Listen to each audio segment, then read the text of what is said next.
এই জন্য সম্মানিত হাজিরিন, সন্তান সন্ততিদেরকে দিনদার বানানোর চেষ্টা করবো তো ইনশাআল্লাহ। এই যে হাসান বসরি রহমতুল্লাহি আলাইহি এই আয়াতের ব্যাখ্যার ভিতরে যে মালফুজাতের ভিতরে উদাহরণ টানছেন, যে আজকে ওই মা সে গর্ব করতেছে যে আজকে আমি কিছুই রেখে আসি নাই দুনিয়ায়, কিন্তু আমার একটা নেককার সন্তান রেখে এসেছি, যে সন্তান আমার জন্য কোরআনের তেলাওয়াত করে, আমার জন্য নেকি পাঠায়। এর থেকে একজন কবরওয়ালার আর কি লাগে? জোরে বলেন, আর কিছু লাগে? তাহলে এমন সন্তান মা বাবা আজকে জমিনে যদি গঠন করতে পারি, তাহলে আপনি মা বাবার কবরটা ওই সন্তানের কোরআন তেলাওয়াতের বদৌলতে আল্লাহ জান্নাতের বাগান বানায় দিবে।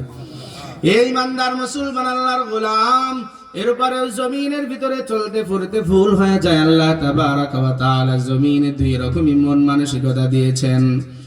আল্লাহ তাবারাক ওয়া তাআলা আপনার আমার জন্য দুইটা জান্নাত জাহান্নাম বানাইছে।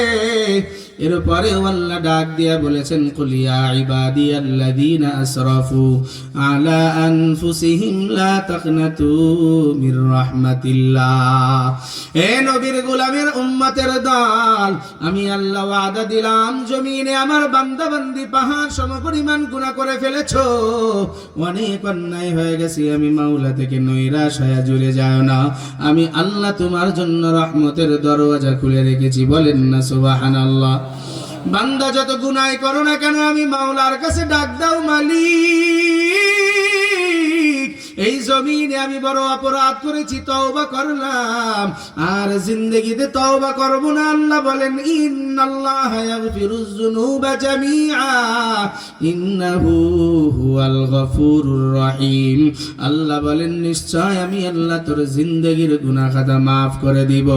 একটু জবান খুলে বলেন না সুবহানাল্লাহ। দয়ার নবী বলেন, কুল্লু বানি আদম খাত্তাউন ওয়া খায়রুল খাত্তাইন আত-তাওয়াবুন। আমার সব থেকে ওই উম্মতটা হলো বড় দামি, যে জমিনে ভুল হয়ে যাওয়ার পরে আমি মাওলার কাছে তওবা করিয়া নেই। হে নবীর আশিক উম্মত, কলিজার টুকরা যুবক ভাই, ও বৃদ্ধ বাবাজি, ও পর্দার আড়ালের আম্মা জান, ও কলিজার টুকরা বোনেরা, আজকে জমিনে কত অন্যায় করে ফেলি। আজকে জমিনে নামাজ না পড়িয়া গুনাহ করলাম, ফাহিশা কাজ কথা বলিয়া গুনাহ করলাম, জমিনে সুদ ঘুষের ভিতরে যায় গুনাহ করিয়া ফেললাম, জমিনে লোন নামক টাকা পয়সা উঠায়া জমিনে হারাম উপার্জন করিয়া নিলাম। এই জমিনের ভিতরে জবানটাকে কন্ট্রোল করতে পারলাম না, কিন্তু জমিনের ভিতরে থেকে যত আকাবির বুজুর্গরা বিদায় নেয়, খুদ সাহাবা ইকরামদের ভিতরে আশারায়ে মুবাশশারা 10 জন সাহাবীরাও জাহান্নামের ভয়ে জমিনে কান্নাকাটি করেছেন। আল্লাহ তাবারাক ওয়া তাআলার বান্দা ইমাম আযম আবু হানিফা রাহমাতুল্লাহি আলাইহি জমিনে এত বড় জবরদস্ত ইমাম, এর উপরেও জাহান্নামের ভয়ে কান্নাকাটি করিয়া বুক ভিজায় ফেলে। কিতাবের ভিতরে আসছে, ইমাম আযম আবু হানিফা নামাজে দাঁড়াইছে, রাতের বেলায় নামাজ পড়তে পড়তে কোরআনের তেলাওয়াত করতে করতে বলেন, ওয়ামতাজুল ইয়াউমা আইয়ুহাল মুজরিমুন। আল্লাহর বান্দা বারবার এই আয়াত পড়ে সামনে আগাইতে পারে না, আল্লাহর বান্দা কান্দে কান্দে বুক ভাসায় ফেলছে। খাদেমরা সবে সাদিকের আগে ডাক দিয়া বলে, ও ইমাম, আপনি কি সালাম ফিরাইবেন না? ফজরের আজানের সময় নিকটবর্তী হয়ে গেছে। আল্লাহর বান্দা যখন সালাম ফিরাইলেন, খাদেমরা ডাক দিয়া বলে, হযরত, আপনি কেন এত কান্নাকাটি করেন? আপনি 40 বছর ইশারের ওযু দিয়ে ফজর পড়েছেন, আমরা জানি। আপনি বড় বুজুর্গ আল্লাহ ওয়ালা। ইমাম আযম আবু হানিফা বলে, ও ভাই, আমি এত বড় ইমাম, তোমরা আমারে বড় মনে করিয়া রইছো, আমার মাওলাই যদি আমারে maaf না করিয়া দেয়, আমি ইমাম আযম আবু হানিফা হাসরের ময়দানে যদি জাহান্নামের আসামি হয়ে দাঁড়া যায়, তাহলে তোমরা ওই দিন আমাকে নিয়ে কি করবা? আল্লাহর বান্দারা ডাক দিয়ে বলে, ও ইমাম আযম আবু হানিফা, আপনি এত বড় আবেদ, আপনি এই কথা কেন বলেন? ইমাম আযম আবু হানিফা হানিফা বলে, ও ভাই, আমি তো জমিনে জান্নাতের সার্টিফিকেট পানেওয়ালা কোনো ব্যক্তি নয়, কিন্তু জমিনে আশারায়ে মুবাশশারা 10 জন সাহাবী জান্নাতের সার্টিফিকেট নিয়ে বিদায় নিয়েছে।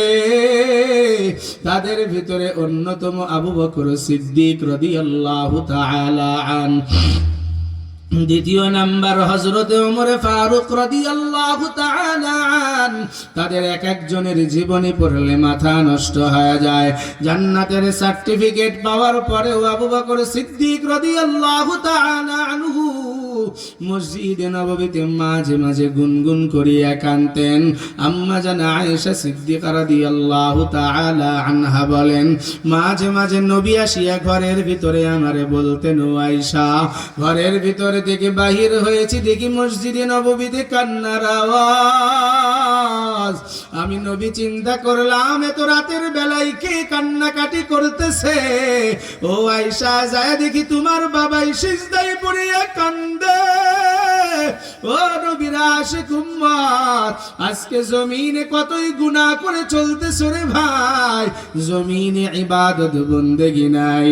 মসজিদে ডাকে আসসালাতু খায়রুম মিনান নাওম, মসজিদে ডাক দেয় হাইয়া আলাস সালাহ, তুমি আমি মসজিদে আসি না। উলামায়ে কেরাম ডাক দেয়, ভাই তওবা করো আর গুনার কাজ করিও না। মেজাজ গরম হয়ে হুজুরদের বিরুদ্ধে কত কথা কও। হে আল্লাহর বান্দা আবু বকর সিদ্দিক রাদিয়াল্লাহু তাআলা আনহু নবীর ইন্তেকালের পরে খেলাফতের মসনদে বসছেন। সাহাবায়ে কেরামরা বলে, আমিরুল মুমিনিন, আপনি গত রাতের বেলায় এমন করিয়া পাগড়ি পেঁচায়া মসজিদে নববীর খুঁটির সঙ্গে মাথা ঘষায়া কেন কাঁদলেন? আবু বকর কান্দে আর বলে, ও নবীর সাহাবীর দল, জমিনে জাহান্নামের শাস্তির কথা মনে হয়েছে। সাহাবীরা বলে, ও আবু বকর, জমিনে আপনিই তো নবীর পরে আপনার স্থান, আপনি কেন এত কাঁদেন? ডাক দিয়া বলে, রে ভাই, না না, গতকালকে আমার সঙ্গে এমন এক ঘটনা ঘটে গেছে, তোমরা তো জানো না। এক আল্লাহর বান্দি অনেক দিন আগে আমার দোকান থেকে কাপড় ক্রয় করে নিয়ে গেছে। দীর্ঘ 5-6 মাস পরে 3টা কাপড় ফেরত দিতে আসছে।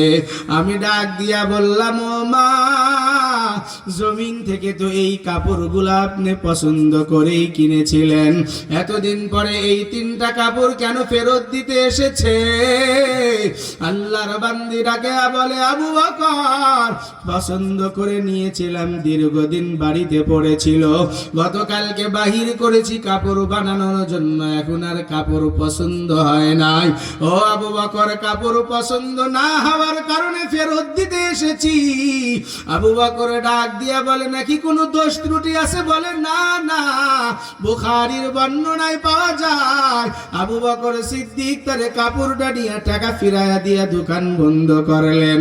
মসজিদে নববীতে আসিয়া পাগড়ি খুলিয়া দরই পেছাইছে, গলায় পেছাইয়া মাথাটারে ঠুকায় আর বলে, রে আবু বকর, এই জমিনে তোকে এত কিছু মানুষ জানে, এরে অন্তর হাসরের ময়দানে যখন দাঁড়াইবি,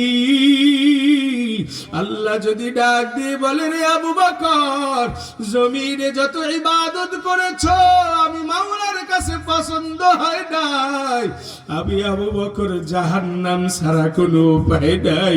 ও সাহাবায়ে কেরামের দল, ওই জাহান্নামের আগুন সহ্য করতে পারবো না, এই জন্য আমি রাতের বেলায় জাহান্নাম থেকে পরিত্রাণের জন্য কান্দি। ও নবীর আশিক উম্মতের দল, আজকে তোমার সিনার ভিতরে কেন জাহান্নামের ভয় ঢুকাও না? ওই আরশে আজিমের নিচে ছায়া পাওয়ার জন্য নেকের কাজ করিয়া নাও, জমিনে উলামায়ে কিরামের সান্নিধ্যে চলে যাও, হক্কানি বুজুর্গ পীর মাশায়েখের কাছে যাও, হক্কানি উলামায়ে কিরামের দাওয়াত ও তাবলীগের মেহনতে চলিয়া যাও, নিজের ঈমান আমল ঠিক করিয়া জান্নাত কামাই করিয়া বিদায় নাও। আম্মা জান আয়েশা সিদ্দিকা রাদিয়াল্লাহু তাআলা আনহা বলেন, হুজরার ভিতরে দেখি নবী আমার গুনগুন করে কাঁদতেছে। আম্মা জান আয়েশা বলে, ইয়া রাসূলুল্লাহ, জমিনে আপনি কি আমার কাছ থেকে কোনো কষ্ট পেয়েছেন? আপনি কেন গুনগুন করিয়া কান্দেন? মাঝে মাঝে দেখি আপনি ঘরের ভিতরে কান্দতে কান্দতে বেকরার হয়ে যান। আল্লাহর নবী ডাক দিয়া বলে, ও আয়েশা, কেন কান্দি তুমি কি শুনতে চাও? আম্মা জান আয়েশা বলে, নাকি আমি আপনার খেদমত করতে পারি নাই? নবী ডাক দিয়া বলে, আয়েশা, না না, তোমার উপরে আবার কোনো নারাজ নাই, কোনো কষ্ট নাই, তাহলে আপনি কেন জমিনের ভিতরে হুজরায় আসিয়া কান্দেন? দয়ার নবী বলে, রে আয়েশা, এই জমিনে আমি নবী চিরদিন থাকবো না, বিদায় নিয়ে চলে যাব, আমার উম্মতদের কি হালত হবে?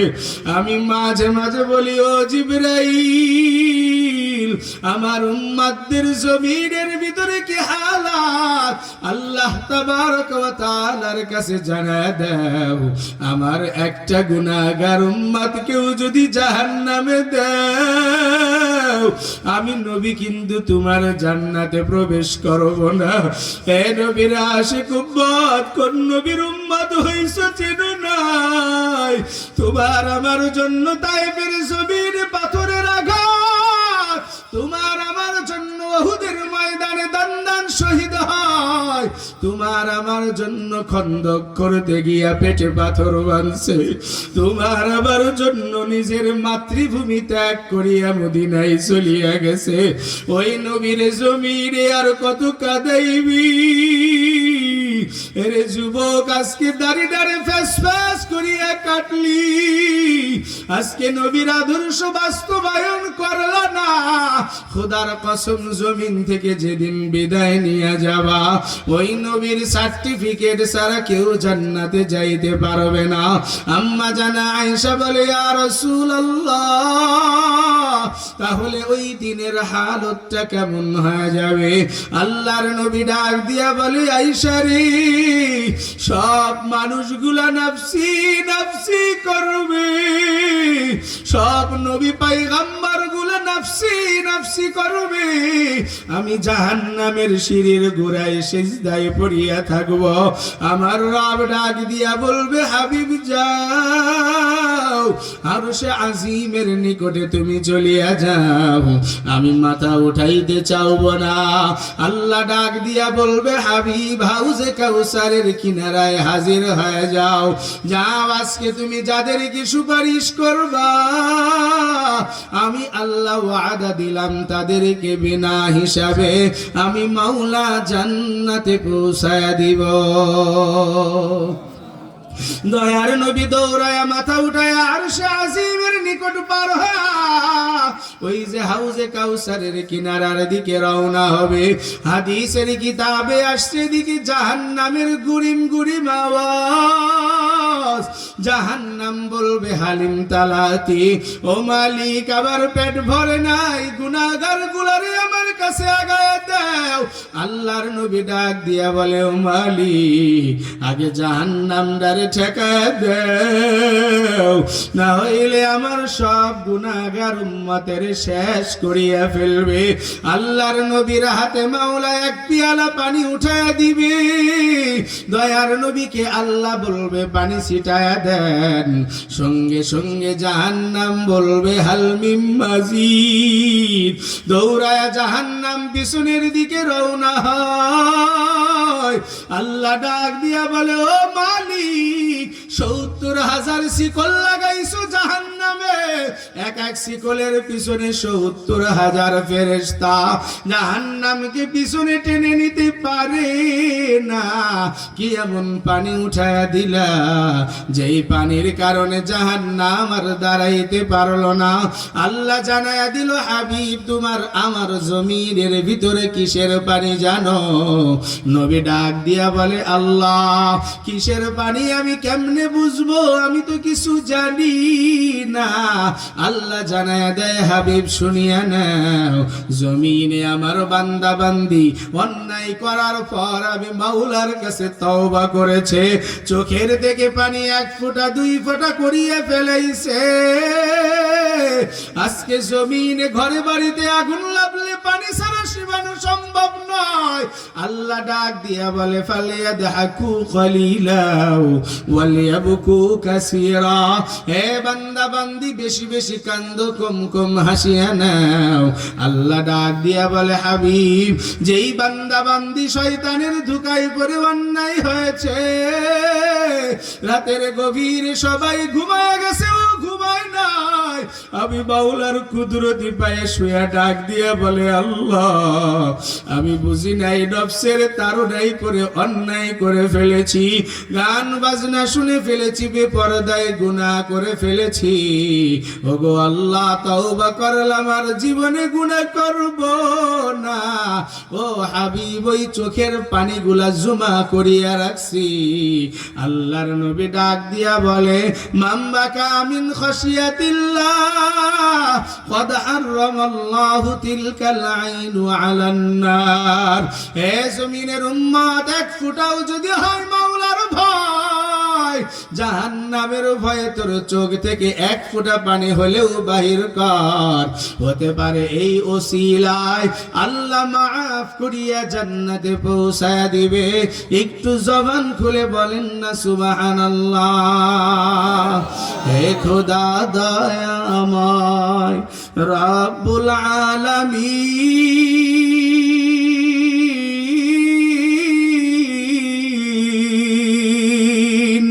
জীবনে মরণে ভয় কি হবে সেই দিন।